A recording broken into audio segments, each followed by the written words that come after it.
So in the study of functions, we need to have an understanding of what function notation is. Function notation is most commonly referred to as f of x notation, f of x, g of x, and please note that this does not mean f times x. This is just a notation that is naming the function.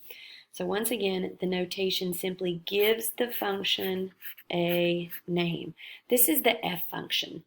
And a function simply gives instructions for the input values or members of the domain.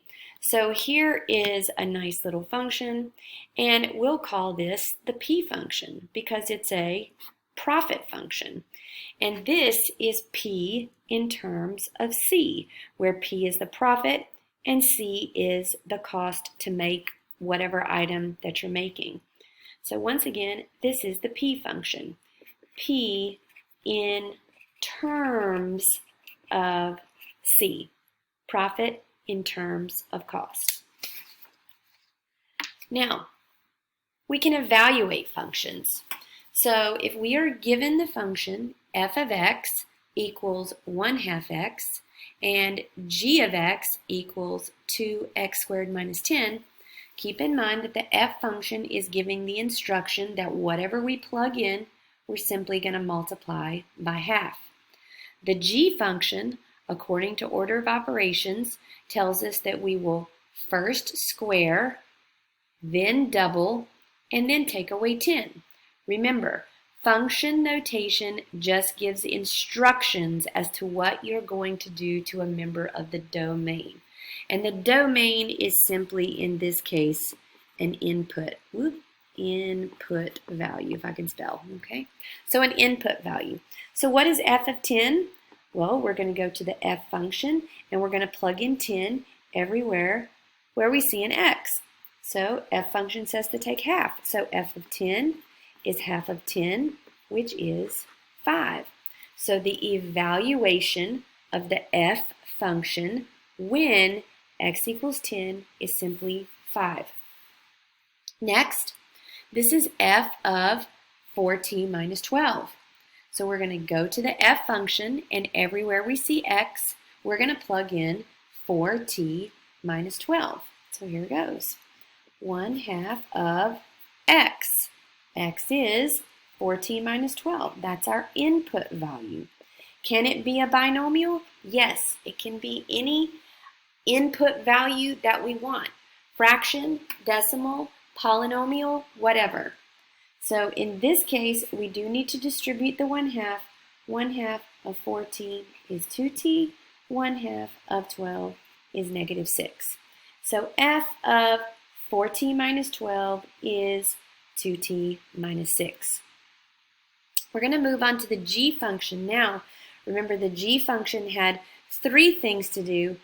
First, square the x, then double, then take away 10, because we're always going to follow order of operations when we can. So here goes. G of negative 5. So 2 times negative 5 squared minus 10. Note my use of parentheses here. Parentheses, you pretty much cannot overuse them. You can underuse them, but pretty much not overuse them. So remember order of operations. Grouping symbols, exponents, multiply or divide, subtract or add. So square first, negative 5 squared is 25. Then multiply by 2, we get 50.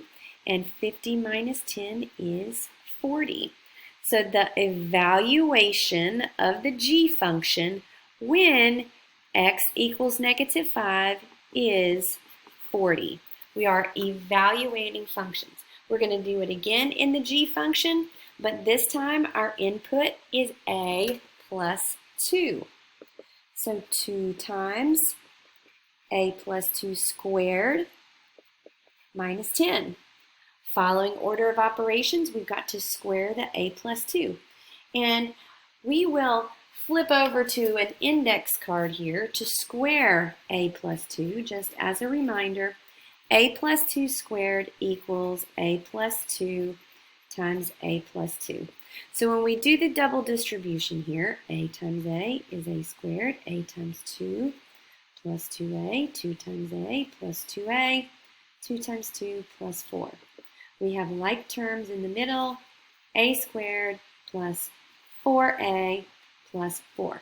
This step absolutely has to be done first, and we're going to take this product, which I will remind you, when we square a binomial, we get a perfect square trinomial. So this perfect square trinomial, a squared plus 4a plus 4, is going to go in right here. 2 times a squared plus 4a plus 4 minus 10. We squared first. Now we're going to multiply through by 2. 2 times a squared plus 2 times 4a is 8a. 2 times 4 plus 8 minus 10. And then lastly, to finish this off, this evaluation of the g function when x equals a plus 2, all we have to do are combine those two like terms, and we get a simplified result of 2a squared plus 8a minus 2. So here we have g of a plus 2, the evaluation of the g function when the input value is a plus 2. So that is the basics of function notation.